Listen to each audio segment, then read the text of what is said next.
Yes. Can you hear us? Yes, I can. Do you hear me? Yes. I think the volume is not at the top. Nicola, do you think we can manage to do something?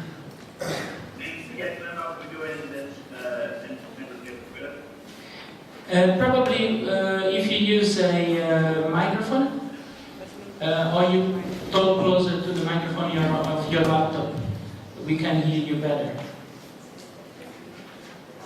Yes, let me try. That's the maximum I have to get.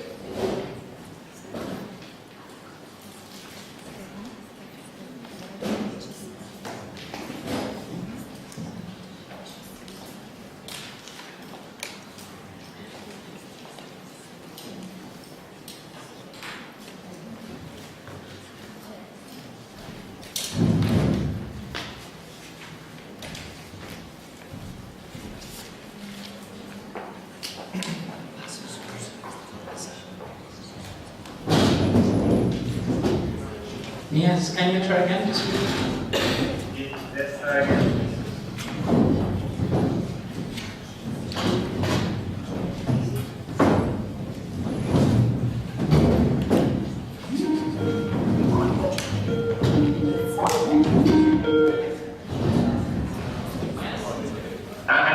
Yes. Much better. Okay. I think we can try with your video and I'm also putting ours. If it doesn't work, then we take it out. Okay. Okay? Do you hear me well? Yes, I can. Well, I think the video is not a good idea. Let's try it this way. Okay, yes. Okay, we see you. It's good to see you, and it's good to have you here. Thank you very much for having tried to be here physically. I'm sorry for the visa issues that you have faced. That's good. Sorry? I'm sorry, I there. Yes, they suggest me you switch off the video, and I would also add probably if you talk closer to the mic, that would help. Yes. Okay, so we are about to start the round table.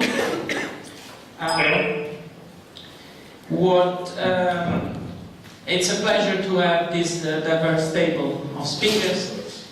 We have representatives of the Alumni Association of the Global Campus from different regions of the world. We have David from Latin American Master. We have Sos from Armenian Master. We have then Laura and Niaz in Skype from the Asia Pacific Master. Then we have two E.MAlumni, E.MA and Emilia. And then we have Lydia, who is going to be the moderator and the commentator. I'm just happy to introduce this roundtable, which is titled Intercultural Human Rights or Playing God in the South. As you can see, this is a very provocative title, which was inspired inside the E.MAlumni community by one of our colleagues. I can quote his name because we have been in contact since then. His name is Tuel Bata. He was, together with Lydia, student representative of our year, 2007-2008. He's originally from Eritrea and is finishing a PhD in the Netherlands.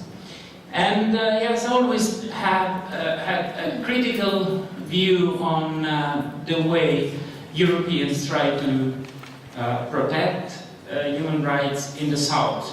And his experience is based on the Africa region, of course. Probably later on I will quote some of his points of view, depending also on how the discussion is going. I think I would like just to contextualize this topic. what the speaker is supposed to do, or what we ask them to prepare for this short 5 minutes presentation, is to contextualize the importance and the impact of international governmental organization and non-governmental organization in their regions, mainly European or American or Australian in this case, organizations in the region of the South. And what is the relationship of these organizations with local cultures and of course the local population. And most importantly, and probably this is the real focus of the roundtable, what are the social relationships among human rights defenders, activists and experts from those organizations and people that they meet, colleagues in the same organizations, or human rights defenders, activists and experts locally based, or even the local population they have to deal with for work or for private life. So the focus is, when we are going to the South, with South we mean of course not necessarily geographical region. When you go there, are you going there to play God? I think Nias is now back. Nias? Hi. Yes, I'm here. Yeah, thank you. If they go there to play God or to really implement human rights, and what does implementing and protecting human rights means? Does it mean to go there with an idea of human rights and try to convince people that this is the right idea, that this is really what human rights is? So I'm very curious to hear what our presenters will have to say about that. And I think we can just follow the order that is on the table. We will start with David, then Sos, then Laura, then Yune, then Emilia. I hope also Nias, which is not sure we can make it.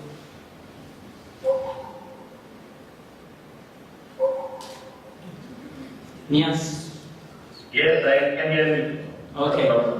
Well, actually, I think since now there is connection, I think you could, if you want, you could start the presentation, and then we go on with the table, with David and so on. Okay, that's fine.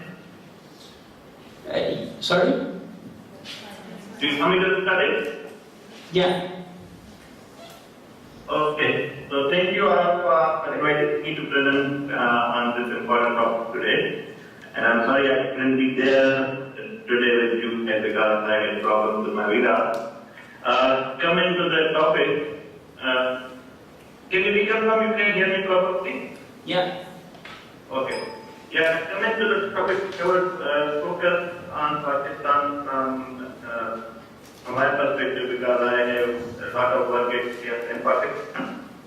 And when talking about Pakistan, something which I want to make very much clear at the outset is that Pakistan is a very diverse country and it's a beyond the imagination of the outside world. We cannot make general conclusions about the situation with Pakistan, and because on one hand we have very strong movement for human rights in our country, and on the other hand we also have resistance against the human rights movement. So in that context, I would focus on three questions which are the main basis of this context. The importance and effect of people and ideals in Pakistan. I think after 9/11, we had a spring of ideals. Yes. Sorry, Nias. I think we don't really understand what you're saying.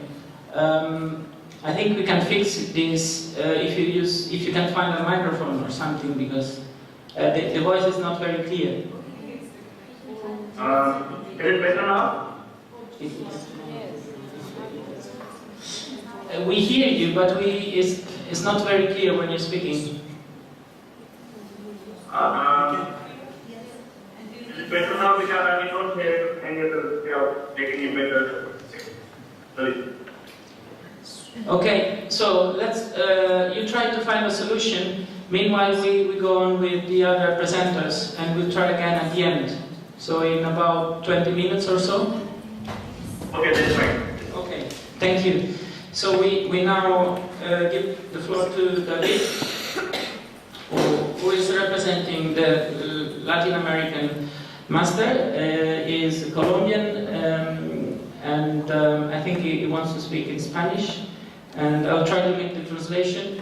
If you don't understand, you stop me, we'll find a better translator. Sorry. Can I just add, let's really keep it to 5 minutes? Yes. I'll cut you off if you go. Bueno, buenas tardes. Creo que el debate es de suma pertinencia, más se tiene en cuenta que en el discurso, que los derechos humanos como discurso político y ético enfrenta grandes desafíos y creo que el universalismo con relación al multiculturalismo es uno de ellos. I think this discussion is very relevant, mainly because human rights are challenged by imperialism, and the multicultural and intercultural discourse is very important. En particular, en la medida en que todo el derecho internacional de los derechos humanos se recoge en una sola visión que no recoge otras cosmovisiones del mundo, no solamente relacionado con pueblos originarios, sino con otras formas de ver y de tramitar las concepciones culturales. In particular, when human rights refer just to one of the cosmovision of the words, and when they are not open to other cosmovisions, not just restricted to indigenous people, but other cosmovisions in general. Con relación a la primera pregunta, que se hace referencia a la importancia del impacto de las NGO y las IGO.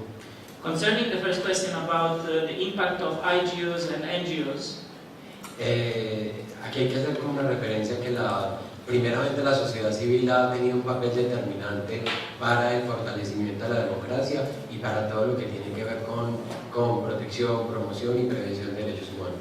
First of all, one must underline that civil society has played a fundamental role for what is participation and human rights. Y definitivamente la sociedad civil, sea esta organizada en organizaciones no gubernamentales o no, ha sido la que ha impulsado todas las transformaciones profundas en el continente.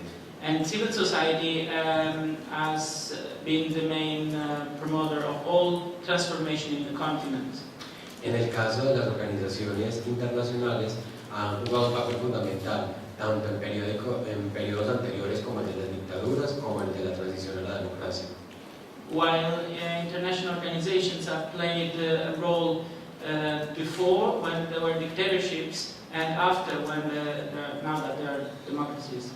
Actualmente su presencia en el continente sigue siendo fundamental, más aunque el contexto ha cambiado, no es un contexto de dictaduras, pero hay grandes desafíos todavía en Latinoamérica en materia de derechos humanos. In Latin America, although the context is different, the role of IGOs is still important because the challenges to human rights are several. Un poco para concluir la primera pregunta. To conclude on the first question, la sociedad civil organizada y no organizada ha sido un baluarte para la protección de la democracia y el Estado de Derecho en la región. Both, las dos. Las dos. Para concluir, to come to conclusion with this point, both organized and non-organized civil society organizations have played a very important role for democracy and human rights in the continent. Y en el caso de los organismos, tanto del Sistema Interamericano de Derechos Humanos como el Sistema Universal, también han tenido un papel determinante y sigue siendo su presencia en el continente sigue siendo muy relevante.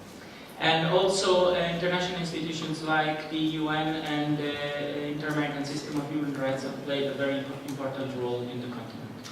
Con relación al segundo punto, respecto de la relación entre las ONGs y las organizaciones intergubernamentales con las culturas locales. Concerning the second question about the relationship between IGOs, NGOs and local cultures, ciertamente habría que manifestar que es mucho más cercana a la relación que tienen las organizaciones no gubernamentales que en la medida que realizan proyectos de asistencia, de acompañamiento o de trabajos conjuntos. We have to underline that NGOs are much closer to people for the kind of project they develop. Y si bien no hay una relación tan cercana con los organismos del sistema internacional, efectivamente en la región con la presencia de la Oficina del Alto Comisionado para los Derechos Humanos de Naciones Unidas y el sistema interamericano, While IGOs are not so close because their projects are different, in particular the Office of the High Commissioner for Human Rights and the Inter-American System, de alguna manera se ha logrado incorporar los temas de la interculturalidad en todos los informes o temáticos o anuales de estas organizaciones. but at least they incorporate intercultural topics in all their reports or in the projects they develop. En el caso del sistema interamericano quisiera resaltar que desde el año 2000 ha venido siguiendo de manera permanente la situación de los pueblos indígenas. And in the case of the Inter-American System, since 2000, Desde el año 2000. since 2000, the issue of indigenous people has been very relevant. Ha publicado informes sobre la situación general de los pueblos indígenas y particularmente en el 2009 hizo relación a un caso específico sobre esclavitud de este tipo de poblaciones. They have been reporting on cases of indigenous people, and in particular in 2009, there's been a very important report about slavery of indigenous people. Y otro aspecto que creo que es supremamente relevante es el tema de la jurisprudencia que ha preferido la Corte Interamericana de Derechos Humanos de manera permanente. And also the case law produced by the Inter-American Court for Human Rights has been very relevant. Y que ha introducido varios conceptos integrales sobre las cosmovisiones de los pueblos indígenas con relación a la tierra y a los recursos naturales. Because it recognizes a very important aspect of the indigenous cosmovision to the right to land and el derecho a la tierra Y recursos naturales. and natural resources. Bueno, finalmente con relación a la tercera pregunta de si efectivamente se ha logrado un enfoque intercultural tanto por parte de las ONGs como por parte de los organismos internacionales. Concerning the third question about the intercultural approach of NGOs and NGOs, Es importante decir que al margen de las organizaciones y de los organismos internacionales, hace 20 años se han estado varios cambios en las constituciones de la región. it's important to underline that beyond the work of IGOs and NGOs, in the last 20 years there have been a lot of changes in the constitutions of the states of this region.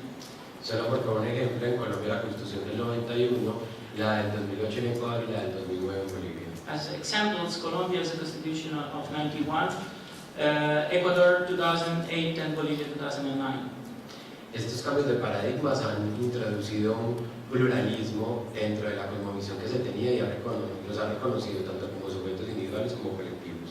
And this change has introduced pluralism and has recognized indigenous people as an individual and collective subject.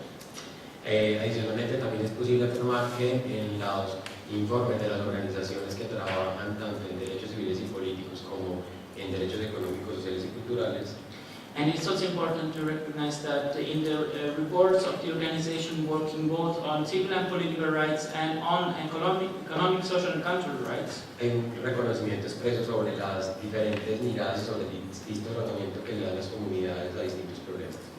there is an outlook also on the perspective of the indigenous people on the same rights generations.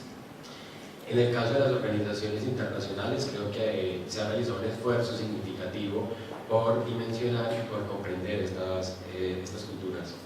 In the case of IGOs, there have been a great effort to get in relationship with and understand these cultures. Sin embargo, creo que aún es muy extenso el camino para incorporar la interculturalidad en los informes de los organismos internacionales. No doubt that the way to incorporate this in the intercultural discourse in international organization is still long. Solo para finalizar, creo que es importante dejar claro It's important to leave it clear que a pesar de que los tratados internacionales establecen la libertad de autodeterminación de los pueblos, that beyond the fact, yes, it's concluding, beyond the fact that international legislation define the status of the indigenous people, en el continente aún se siguen criminalizando prácticas que realizan diferentes comunidades que tienen diferentes visiones. it does still exist a criminalization of practice of indigenous people. Thank you very much. Sos? Firstly, I would like to thank David for a really insightful explanation of what the situation in Latin America is. Okay. So I wanted to ask to look at these international governmental organizations and non-governmental organizations in the context of human rights. There are a couple of pre-assumptions that we need to think of. Firstly, human rights, are those really universal? Although we declare them in the universal declarations, although we sign the treaties, it's not about ratifying them or not. It's about how universal are they really? Did all the nations really believe in this or not? How fundamental they are. And there is the dilemma. When I was thinking like human rights should be more conceptualized to the regions by their regional and cultural settings, then you might lose the actual idea of human rights. So this is another thing. You cannot go too local and you cannot be too global. So the solution is to find something in the mixture. This is what I would underline firstly. Secondly, international IGOs are better in terms of resources, stronger. I'm going to speak more applied. But I think NGOs have the future, because NGOs are usually from the country, from the people, and are perceived better within the society. IGOs have the hazard and the danger that they might be not perceived by the local population as of something of theirs. They are alienated. So this is the thing that I was thinking about. With regards to this actual human rights issue in the Eastern Partnership, there is one thing that we need to bear in mind. Firstly, it's a post-Soviet territory. It remains under strong Russian influence. And also when we are speaking about human rights, we need to understand who is promoting and what is promoted, those values. In terms of Eastern Partnership, it's good that 5 states out of 6, only Belarus is not part to the European Court of Human Rights. This creates a lot of mechanisms for the people to protect their rights themselves. If something is wrong, they go to the court regarding to the human rights, of course. So in this way, it is very advanced reasoning that have. However, the integration to the EU is not really there and won't be for a long perspective, and I don't believe in that ever will be possible. However, there is the Russian way of thinking and way of seeing the things and perspectives. That was offered the Eurasian Union, they are offered such ways of thinking as why would you be with Europe, why not with Russia, why we cannot be together. And this is partly the fault of what is called Eastern Partnership, because Eastern Partnership didn't include Russia. It wasn't Eastern enough, it wasn't inclusive enough. So in this sense, it's very efficient. And also, I want to understand the centers of the human rights promotion. If this is European Union, with strong cycle of the ideas, and if this is United States of America or North America, in our perspective, are those centers of the human rights really there? What if we need to understand as a specialist that soon there will be other ways of the human rights. There will be other regions who will propose their vision of human rights and democracy. It was interesting that was Surkin, person who is advising to Mr. Putin. He gave the idea of sovereign democracy. So the idea is that human rights sometimes is seen as a mechanism of controlling the countries, seen as challenges to the national security.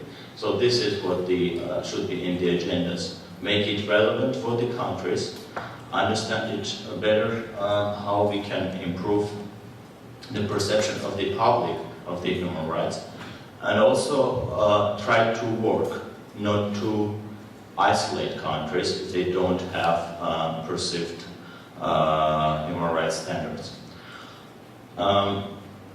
If to conceptualize something that regards to the Eastern Partnership again, there should be clear understanding that the country's values might not fit with what is perceived as human rights. and that's very normal. There are people who don't believe in liberal values. Even I know it's really hurting for many to think like this, but I've seen people who believe in those things. So we need to understand that the human rights agendas should be more inclusive, relevant, and up to the point. Second thing is to be ready for the other waves of the, let's say, transition to something, because it's not necessarily transition bringing to democracy. We should be understanding that the world is developing in different speeds and different ways and in different cultures, so we need to take that into the account. Lastly, I think that one of the things that should be promoted on a very top level is the development. It is important to link the development with the human rights. It is important to explain to people that human rights brings you development, or the development brings you human rights. This is the other dilemma. To conceptualize and to finalize my speech about the intergovernmental organizations and NGOs, I still say I prefer NGOs. NGOs are local, NGOs are perceived better. While the intergovernmental organizations set standards for other states, states comply to get the grants or they don't comply. So I mean, basically they create templates for becoming same as you. This is what is globalization basically doing, and this is that this might even kill the diversity itself. This is what this strategy can bring to, and that's not really, I think, good, and that's not really what we should aim for. So NGOs more working with local people, however, not forgetting that the human rights are there, that they are conceptualized, and you cannot really give up too much to the relativism as well, because then you will lose the actual concept of the human rights. Thank you very much.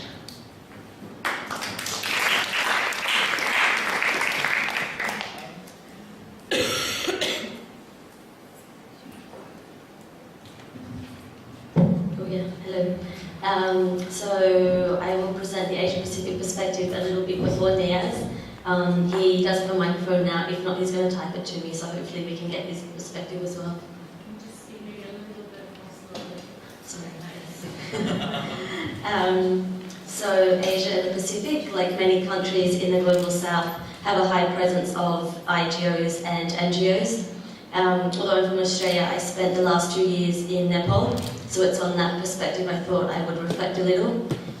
So Nepal is a post-conflict state. They've just emerged from 10 years of civil war, and in that time, up to 32,000 NGOs and or the combination of INGOs have flourished in Nepal. Now, it's a country of only 27 million people, and there's 32,000 NGOs. I mean, that's from very small grassroots women activists to bigger organizations, but I think that exemplifies the presence of these organizations in the region.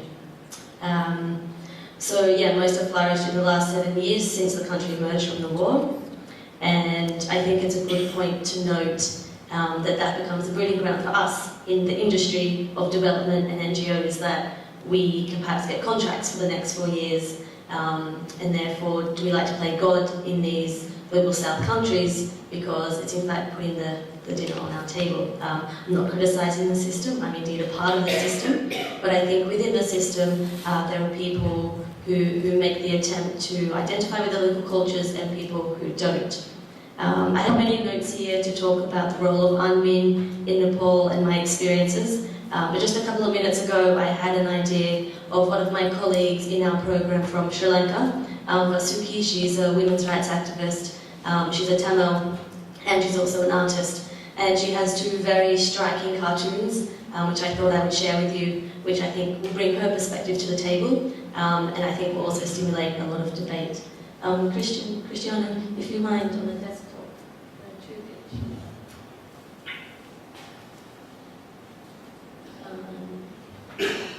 Just below that. I'm not sure if that's clear enough for you. I'll give you a couple of minutes to look at it. But this is one of Vasuki's pictures.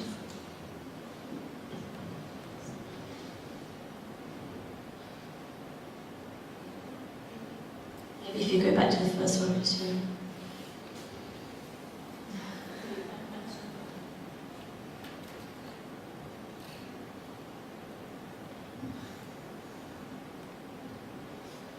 So I'm not actually sure when she drew these. It would have helped me contextualize it for you. But as you can see, it's a kind of a reflection on development and what organizations or people think is right. There's the common phrase in the development world about I can't remember it actually, but don't give the person fish, you teach them how to fish. And she's reflecting on that and saying, well, before development even, the lady was quite happy with what she had, and that's her chicken. So you see her in the boat there at the end, kind of being like, well, this is ridiculous because what I had was quite satisfactory. So I guess it's reflecting on empowerment and the concept of participation and consultation. And the next one is my favorite.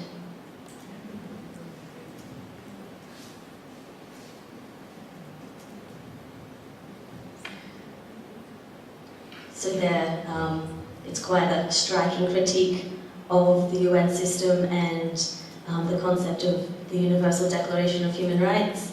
There they are, enshrined at the back as something quite untouchable, according to the perspective of the people around. And I think pictures can say a lot more than what I can probably say, so I think I'll leave it there. Thank you.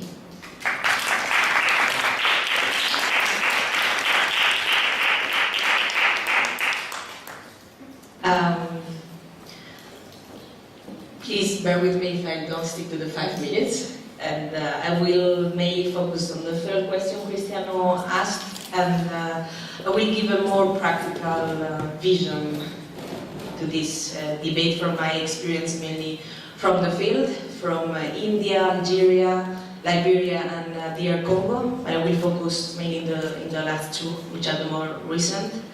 And the question brought was, do human rights defenders, and I will also put in that box, humanitarian and development workers, and do these three groups play God or demonstrate humbleness when working in the field or working in the south?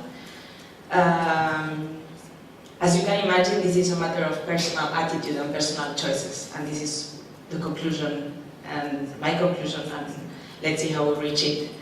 And as I told you, I'm going to base my thoughts on my field experiences. I'm going to generalize a bit, but of course there are many exceptions to my impressions, but just to give you a picture of what I have experienced.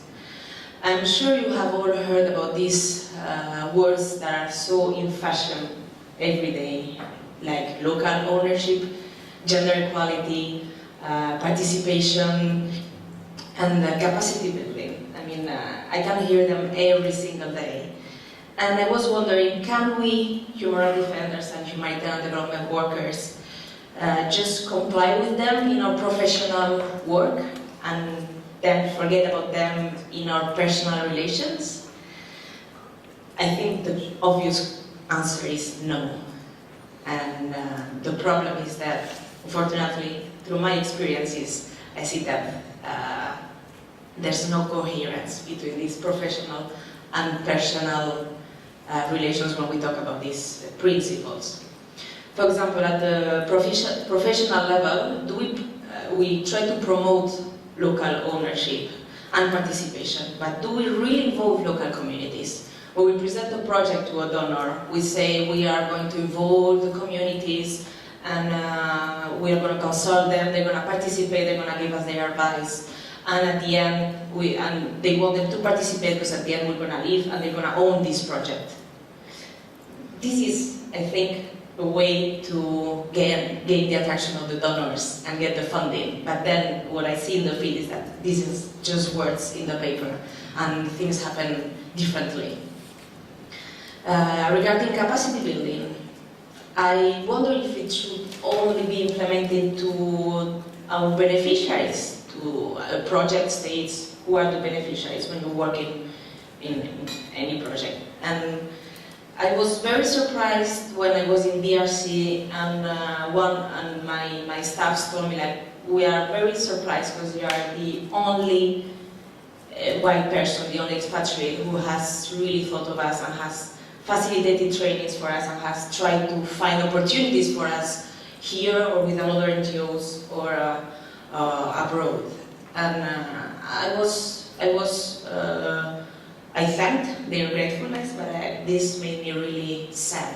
How is it common, the first person that is thinking of them trying to build their capacities? So that was a bit sad. And regarding gender equality, we promote gender equality in our project, in our work, but then in our personal relations. Are we really implementing this principle? In DRC, same. We were organizing parties for the staff, well, for the independence of Congo, for example.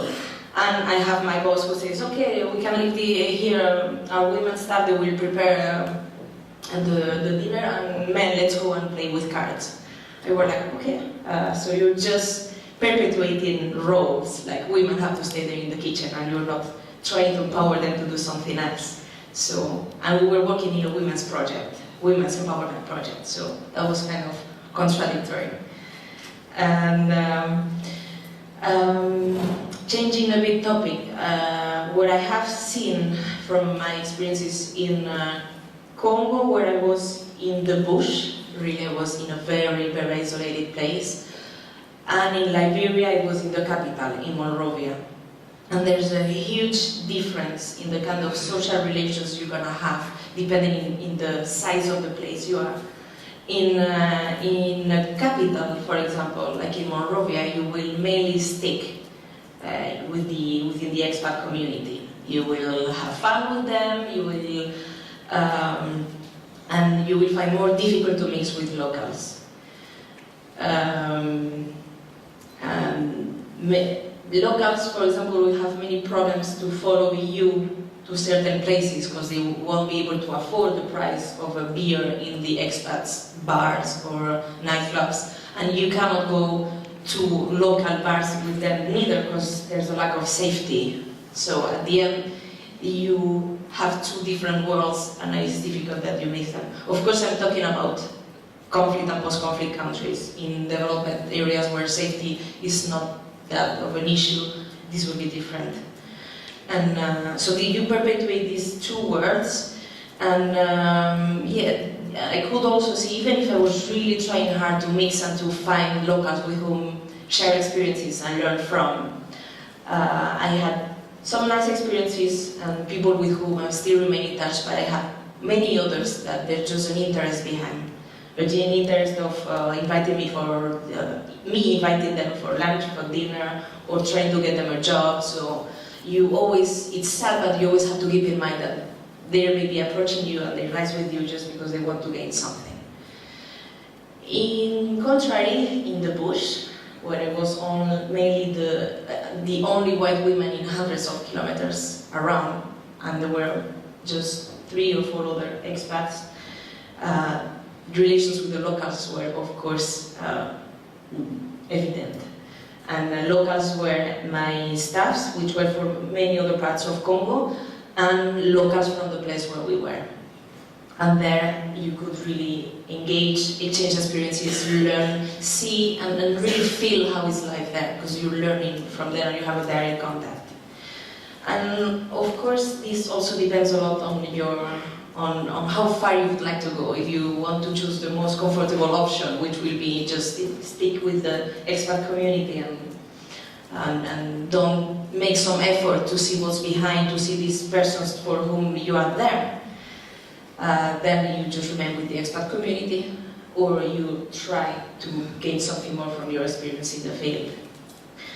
And moreover, I've seen that many times we, expats, neglect the expertise and knowledge of the local staff. And this is a huge problem, because we go and we think that we are the experts, and we forget that they have maybe 40, 50 years old with 30 years of working experience at their backs, and we just think that we know everything. And we commit many mistakes doing this. So I would say that we do play good, and that we need to be more humble. But of course, as you have seen, it is a matter of personal attitude and personal choices. When I go to the field, it is my choice to try to mix, to try to engage and see a bit more far away from the expat community. And those are just my impressions, which are, of course, a bit negative. But I think we, Masterinis and Masteronis, can change that, because we are prepared for being good human rights defenders. And I just wanted to share this concept with you and highlight how important it is to be coherent with the principles and the work we are choosing. And of course, that how important it is to merge with the local communities and the context in which we work and for which we are there. So, thank you.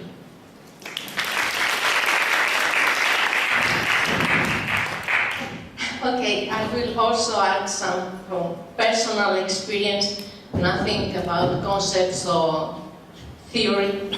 I was going to speak about my life on this sector, but I need somebody to get out, sorry.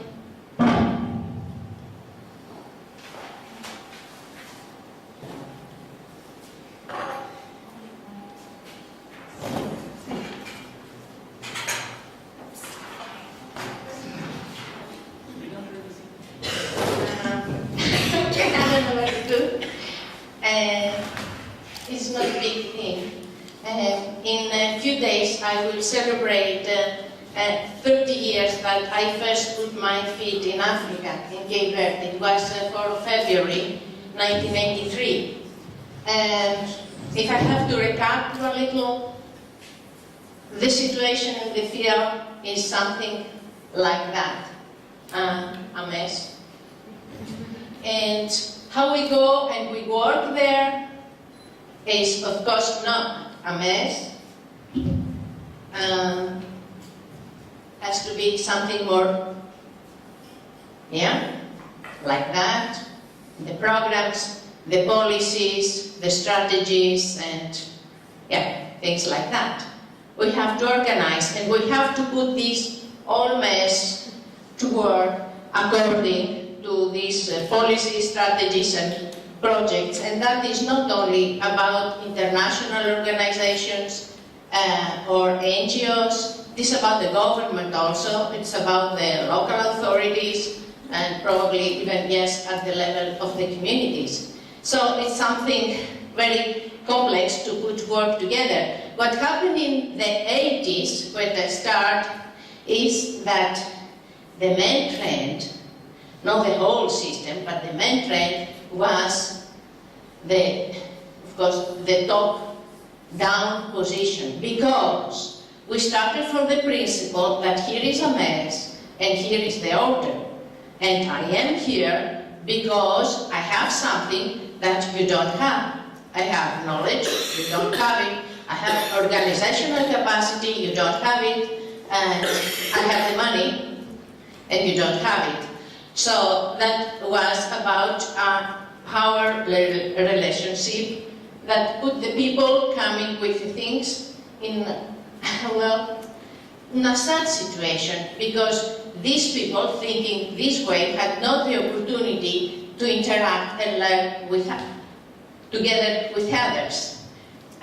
In the 90s, in my personal experience in Africa, we assisted the trend of trying to think things differently, and this trend of saying, well, we have to hear other people, we can learn with other people, and eventually, it's about their lives, and they need more power, they have the power. So we start speaking about empowerment, about participation, but when that happened, it was within the projects, because the instruments that we had at the time were mostly through projects, no?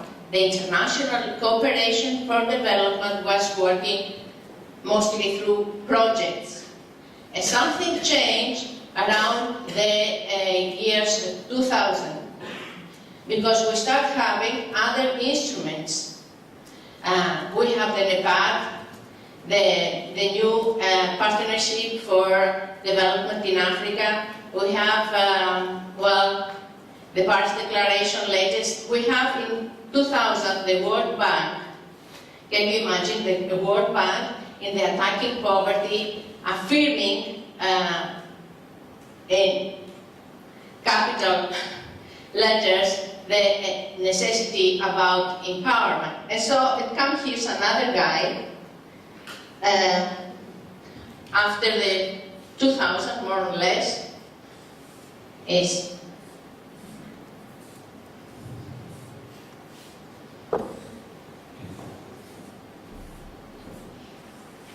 very happy. He comes with his instruments.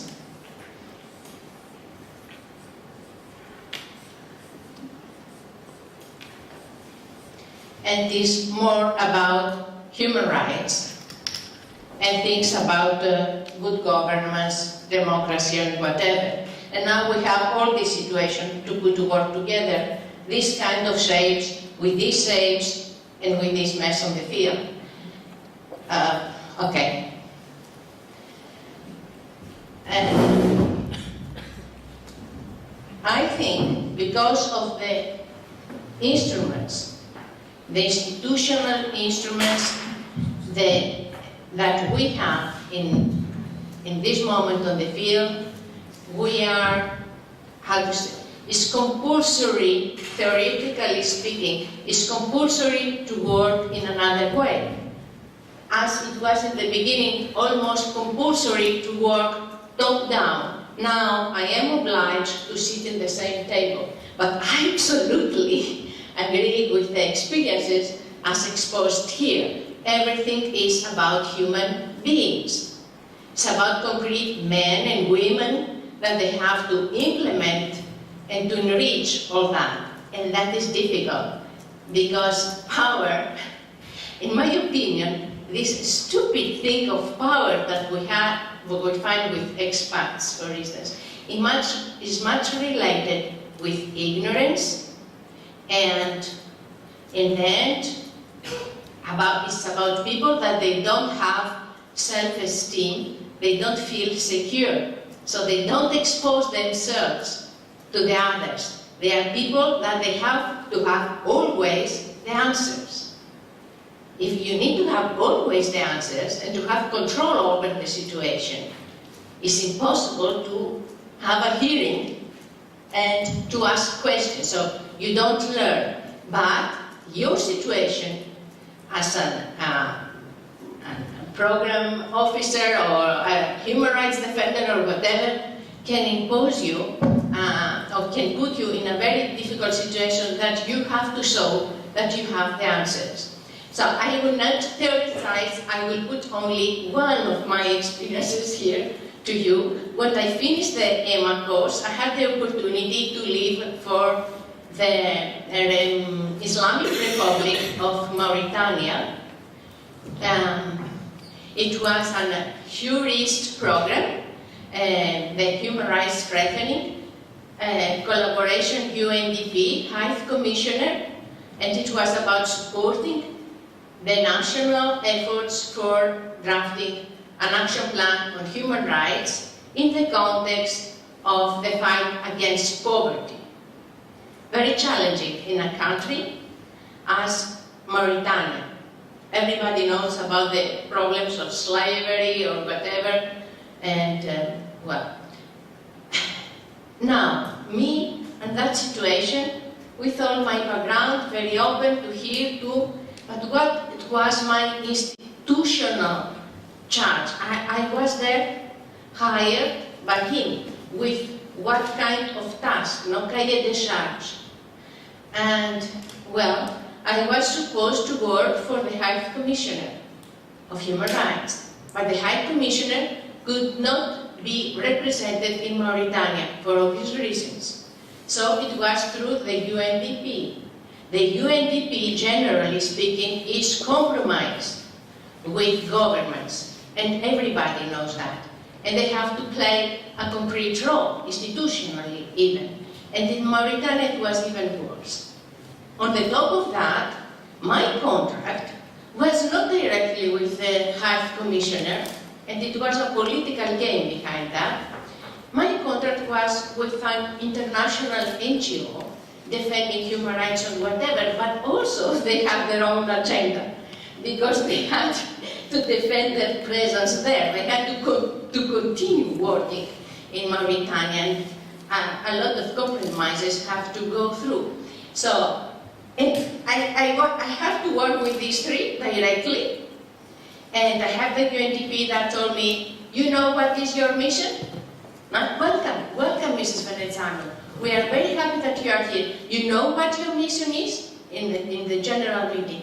Is to clean up the name of this country, because the country was waiting funds from the World Bank, and I had to clean the name for having the funds. The High Commissioner on Human Rights was not happy about that, but they couldn't even help me. On the top of that, I had international NGOs that they were coming and pushing their way, international activists that they were pushing, local NGOs and the opposition, people that they came and told me, you know what happened in the prisons. And they put it like that. We trust you. You know why? Because you are Greek, and we know your story with the dictatorship, so you will never have another way of dealing with our problem. So what did I do faced to this situation?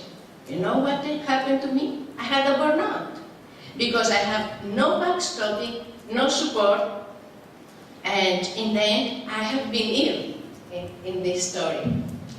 But, and I finish with that, in the middle of all that, in very difficult situation, they were very nice moments, very at the personal level, even with the people that in the office, it was very difficult indeed, because of the political agenda that it was behind. But at personal level, we find a respect or a curiosity or what between us, and I still now miss them.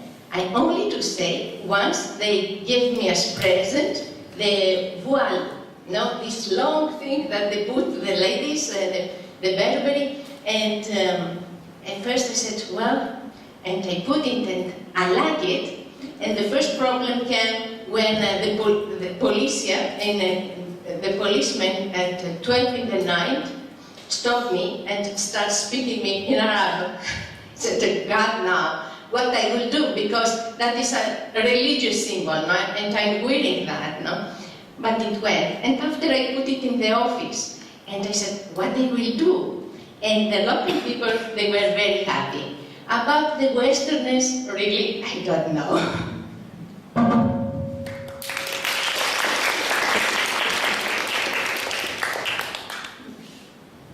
That's right. Anything else?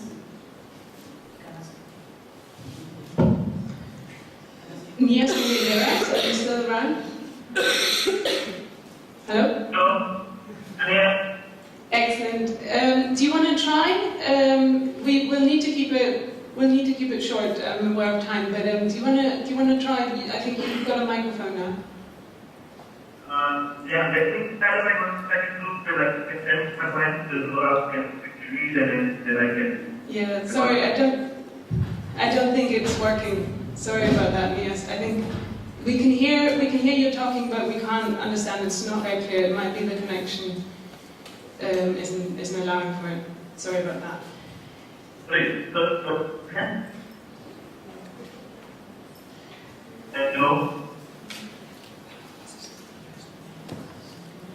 Hello? Hello. Yes? I have a question. Yes, what we can do is we can try to read a couple of sentences from you, if you would like to type them. We see you on the screen actually, so everybody's able to read it. We would read it aloud as well. But we can understand when you're talking. Okay, hi. Okay. Yes, okay, thanks. I thought that was really interesting. I don't know about you, but I think that gave us some really interesting different perspectives. On the personal views, but also a greater overview. I'm just going to really quickly sum up what sort of struck me. That all the presenters there's quite a bit of a critical voice in terms of a presence in in other contexts and other cultures, and that it's mainly down to individuals how you make it work. And there was also Juno, you said that there's actually a lot more capacity in countries already or within communities that people who go there to promote human rights or to work on development maybe don't actually realize that it's there. Sosu mentioned that the world is changing and that maybe human rights need to be, the view on human rights, which maybe so far the interpretive power has been very Eurocentric or Western-centric, that's maybe changing and that there are other voices that want to be heard. And the thing that David said was very much that, and I think a lot of people agreed with that NGOs or national NGOs are closer to the people and are maybe better to actually know what's going on and what the real issues are. Yet, as we also heard, is the problem that they depend on funding and therefore also need to propose projects that maybe aren't actually needed, but where there's funding available for. So there's a lot of critical voices, and of course, what Laura, the cartoons Laura brought up, I think are really interesting as well, because can actually development or the attempt to promote human rights elsewhere actually that creates the problem rather than solving it.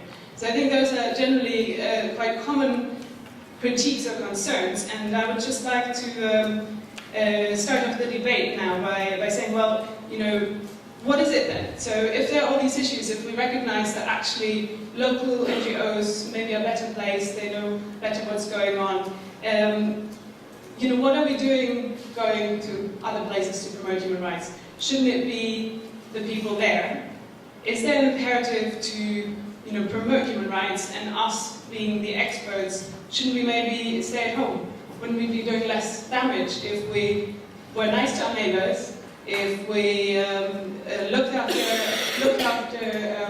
our children well and taught them the values of compassion and so on, bought organic food so we don't actually encourage unfair trade barriers, and basically not engage in the kind of systems that we heard that can be the problem. So that's what I would like to put out there. Why are we going out there? If when, like Emilia says, actually what you got back is maybe more than could be achieved, why are we doing it?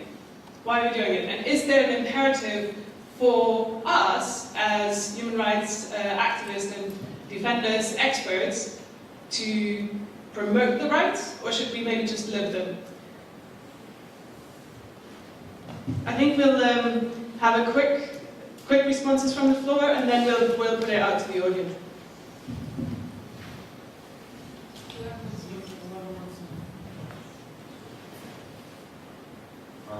I think I will try to just to recall one short thing.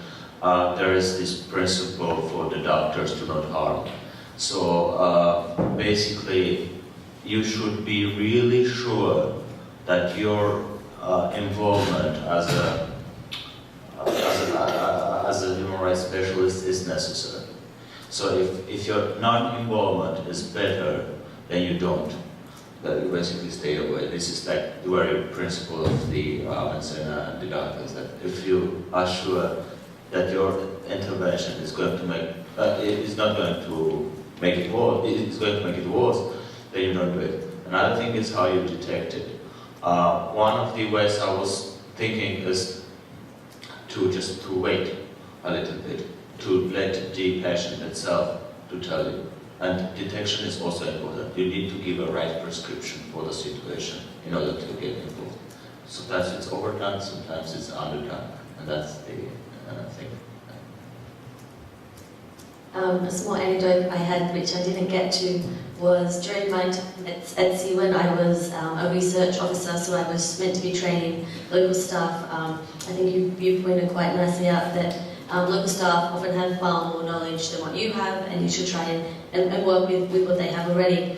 One of my tasks was I was doing a research project on violence against girls, and instead of sending myself into the field with a Nepali interpreter, we brought in 14 girls from the rural villages where we wanted to conduct the research.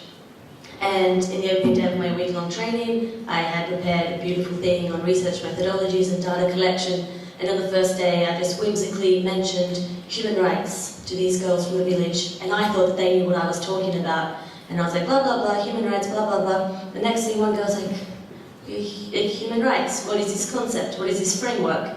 And it kind of like really shook me. I just assumed, obviously incorrectly, that people knew.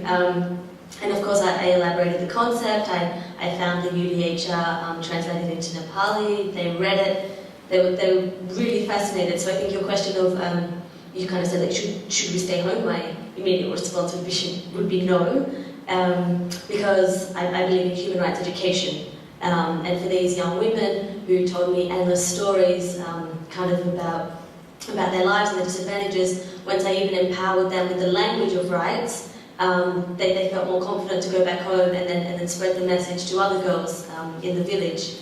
On that note though, there's a big fault in the NGO and INGO world of, okay, so now we've empowered them, but perhaps the mechanisms are not there. So they can perhaps, if they're a victim of domestic violence, they can try and stand up. But in a rural village in Nepal where it takes 1 week to walk to the closest hospital, they've got nowhere to turn. So I think it's important, in addition to kind of empowering or spreading human rights education, we also need to do that with practical and sustainable human rights mechanisms.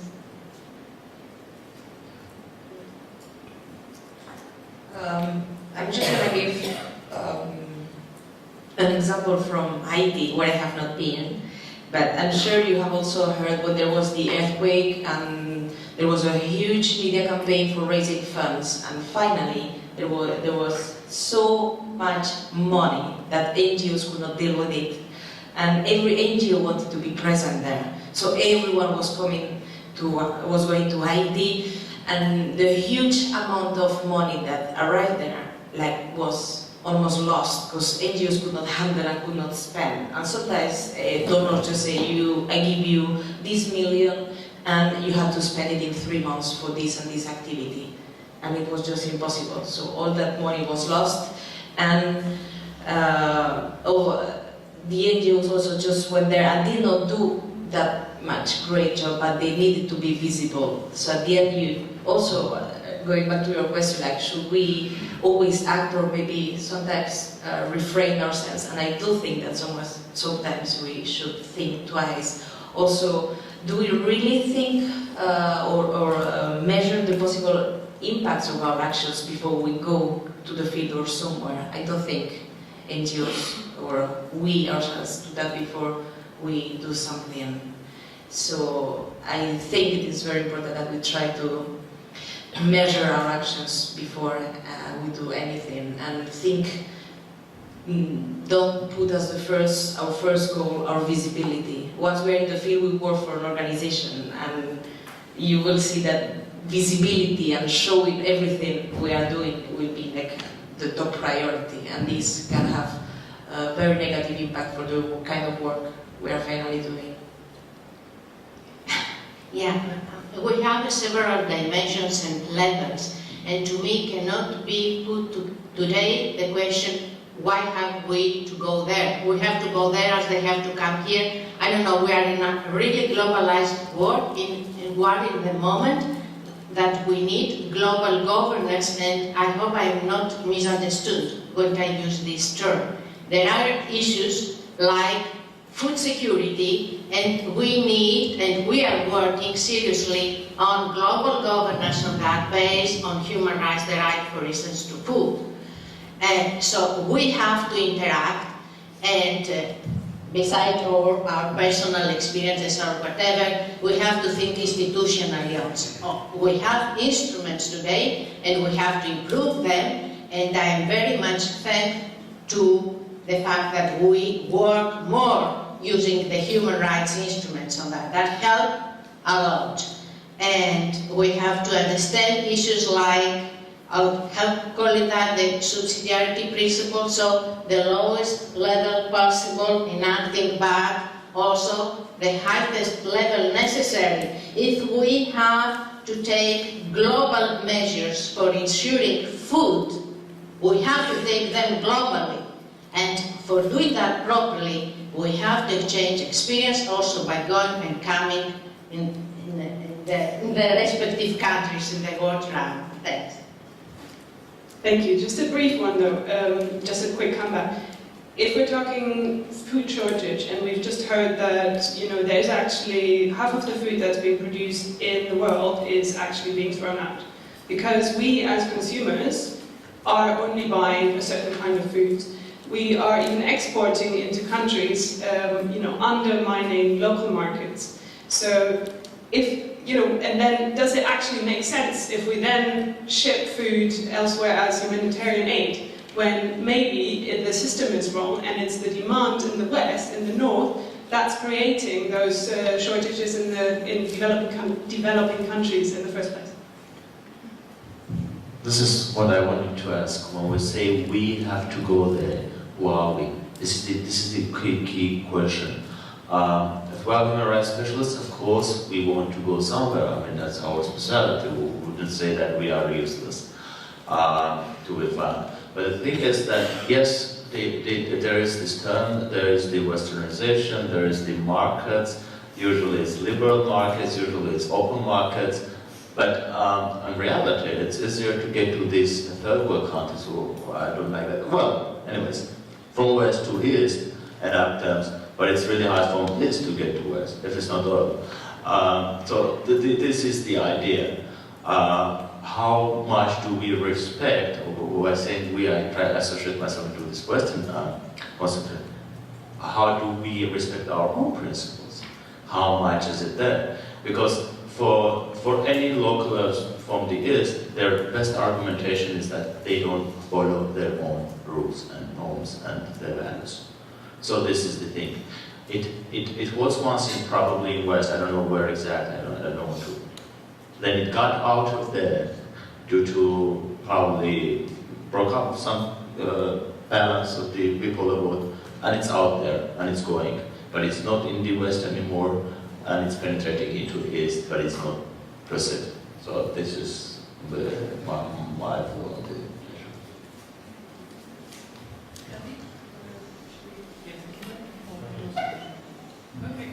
I would suggest we open it to the floor. Would anyone like to either ask the panel a question or, you know, have a statement to say?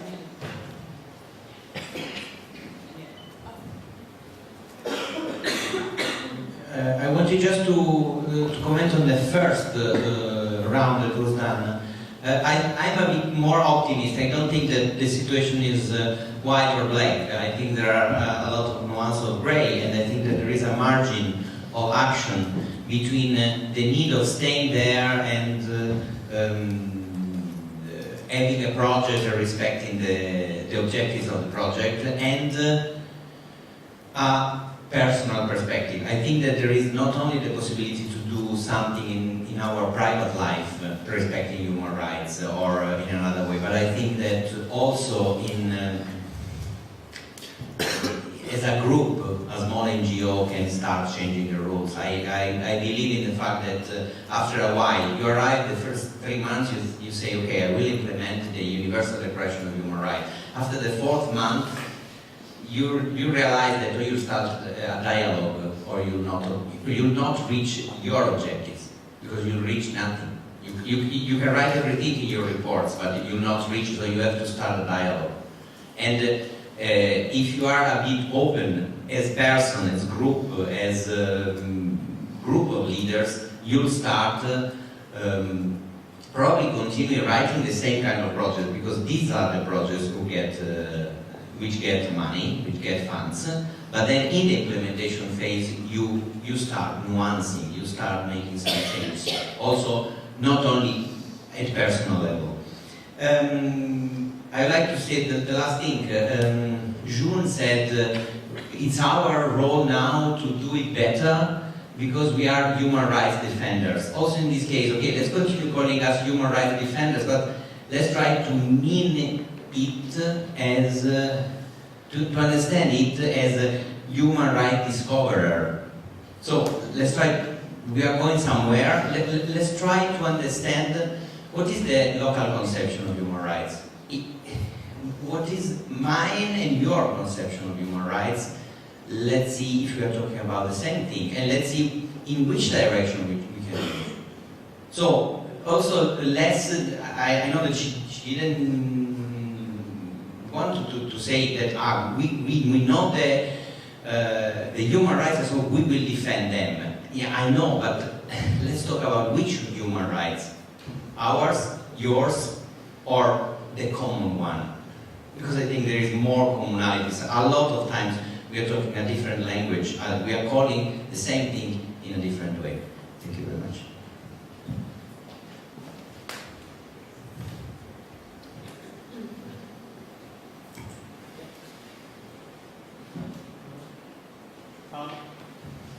Maybe he has a little bit touched on what I wanted to say, but I could as well say it in a different way. From what has been said, in my view, in this discussion of experts reaching somewhere and being viewed as such, I think we need to look into the issue of partnerships with governments wherever NGOs and experts go very seriously. Because I know there are some NGOs and experts that bypass national governments. And that if that is seriously followed, then these so-called experts and etc. would be regulated, so that you don't find 1,000 NGOs, or the example of Haiti you are giving, because if there was a strong national government in Haiti, who comes in or who went there should have been controlled at that level, in which case you don't find yourself duplicating what is being done. So I think partnerships would go a long way in having these interventions well received and understood, and for purposes of synergies. Second is to simplify the concepts. Quite often, I happen to have worked both in the field and in the capital, if you like, in Monrovia and in the bush, to repeat what you say. So I realized there are people who come as experts from Monrovia to the bush, and the bush people will never understand them. And this is taken lightly, but it is very, very important. For instance, if you are talking about economic, social, cultural rights, you are talking about civil and political rights, the people in the bush do not understand that language. You need to know it, but when you go there, talk about housing, talk about shelter, talk about education. Then when you are writing your report to the expert, you can say we addressed the following under economic, social, and cultural rights. So the methodology here also matters a lot in order not to be misunderstood and to deliver the package to the best satisfaction of the local population.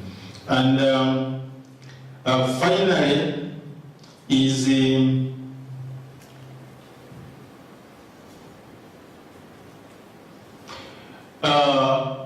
experts. We need to, as a way forward, also begin with, I know we all know of feasibility studies, etc. and so on, but like it was discussed here, quite often what is on paper is never translated in the field.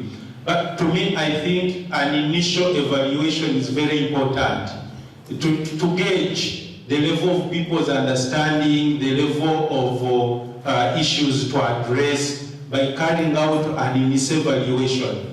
In that case, your example, Laura, would be addressed seriously, of beginning to talk about human rights, and then they ask you, what are you talking about?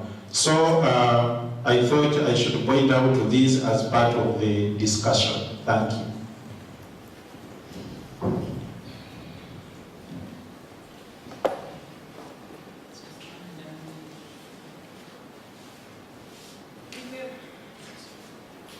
We have time for maybe one more intervention.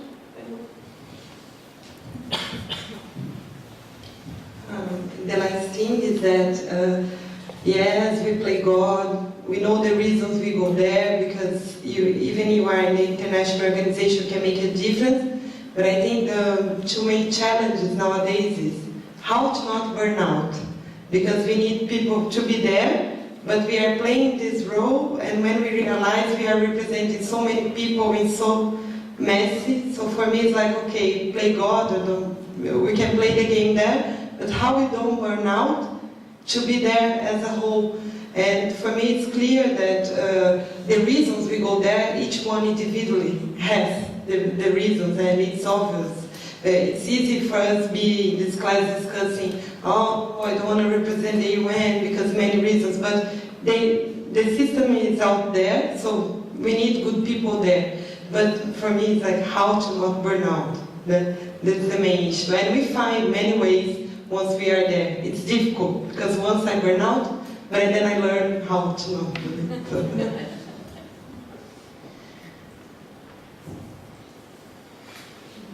I think we'll have to cut it there, just because we've got Professor Papiska here as well with us as well, and we want to make sure that we have enough time for his speech to us. So I think I'll hand back to Cristiano to wrap up the discussion, and we'll continue the debate over drinks after at the airport. Yeah, I will conclude with Nias before we go for a short break. Nias wrote that Pakistan is diverse beyond the imagination of the outside world, that no general conclusion could be drawn. We have strong movement for human rights, and we have strong resistance by perpetrators of violations. And actually, this debate was very rich. I think we could continue it longer, as Lydia said, over some drinks. And there are many questions that raised to me as well. For instance, how much these constitutions that David quoted about, for instance, Ecuador and Bolivia, are progressive in the mainstream human rights conception, or how much these constitutions are revolutionary for that same conception. Another question, what about international NGOs? We were, I think, mainly considering NGOs as local NGOs. What about Amnesty International, Human Rights Watch, or Save the Children, that are a very big player in the South, and they have a lot of projects? Are they like local NGOs, or are they like IGOs? I mean, there are several questions that we could be asking, and I think that in this moment, what we really need is to see alternatives to what we are used to see. And to that I would like to quote a leading scholar in this area, a scholar that was in this same place 2 years ago for one of the Venice Academy editions. His name is Boaventura de Sousa Santos, and he has a sentence which is very explanatory to me of what we need. The alternative to a general theory consists in promoting an ecology of knowledges combined with intercultural translations. To conclude, I would like to say that many times we refer to we as expats, and to them as the locals, as if they were two different categories of beings. And what is the difference between the we and them is that we know human rights, they need human rights, and so we bring them human rights. What I think is that E.MA, EU, and the Global Campus, in particular through the Global Campus, through the expansion of the E.MA experience in the 5 regions of the world, is closing the gap, is breaking this divide between the we, the human rights experts, and the them, the locals who don't know human rights. Indeed, our courses are more and more intercultural. There are more and more people from the South. Actually, these programs with the Global Campus are arriving in the South, and we hope that the future of this program is precisely to identify those alternatives that probably are emerging already and are not highlighted enough in the human rights conception as we know it in Europe. So for this reason, I think it's even more urgent that we move on to the next step, which is the launch of the Global Campus Alumni Association Network, which I think will start in 5 minutes, just the time for us to rearrange the table. Thank you very much, all of you, for being here, but in particular, all the speakers and Nias from remote that couldn't really intervene as we would like to, and also Laila that couldn't make it possible to be here today for health reasons. Thank you very much, and see you in 5 minutes.